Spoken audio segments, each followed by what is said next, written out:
11ஆம் அதிகாரம். இயேசு தம்முடைய 12 சீஷர்களுக்கும் கட்டளை கொடுத்து முடித்த பின்பு அவர்களுடைய பட்டணங்களில் உபதேசிக்கவும் பிரசங்கிக்கவும் அவ்விடம் விட்டு போனார். அத்தருணத்தில் காவலில் இருந்த யோவான் கிறிஸ்துவின் கிரியைகளை குறித்து கேள்விப்பட்டு தன் சீஷரில் 2 பேரை அழைத்து, வருகிறவர் நீர்தானா, அல்லது வேறொருவர் வர காத்திருக்க வேண்டுமா என்று அவரிடத்தில் கேட்கும்படி அனுப்பினான். இயேசு அவர்களுக்கு பிரதியுத்தரமாக, நீங்கள் கேட்கிறதையும் காண்கிறதையும் யோவானிடத்தில் போய் அறிவியுங்கள்.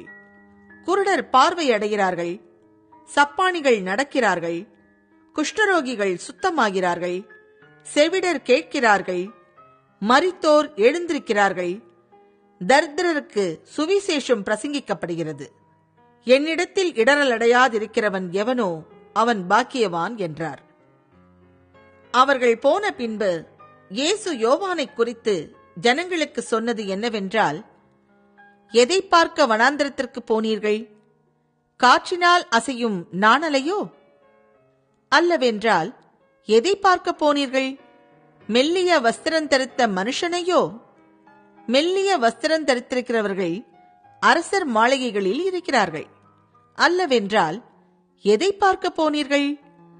தீர்க்கதரிசியையோ? ஆம், தீர்க்கதரிசியை பார்க்கிலும் மேன்மை உள்ளவனையே என்று உங்களுக்கு சொல்லுகிறேன். அது எப்படி எனில், இதோ நான் என் தூதனை உமக்கு முன்பாக அனுப்புகிறேன். அவன் உமக்கு முன்னே போய் உமது வழியை ஆயத்தம் பண்ணுவான் என்று எழுதிய வாக்கியத்தால் குறிக்கப்பட்டவன் இவன்தான். ஸ்திரீகளிடத்திலே பிறந்தவர்களில் யோவான் ஸ்நானனை பார்க்கிலும் பெரியவன் ஒருவனும் எழும்பினதில்லை. ஆகிலும் பரலோக ராஜ்யத்தில் சிறியவனாயிருக்கிறவன் அவனிலும் பெரியவனாயிருக்கிறான் என்று உங்களுக்கு மெய்யாகவே சொல்லுகிறேன். யோவான் ஸ்நானன் காலம் முதல் இதுவரைக்கும் பரலோக ராஜ்யம் பலவந்தம் பண்ணப்படுகிறது.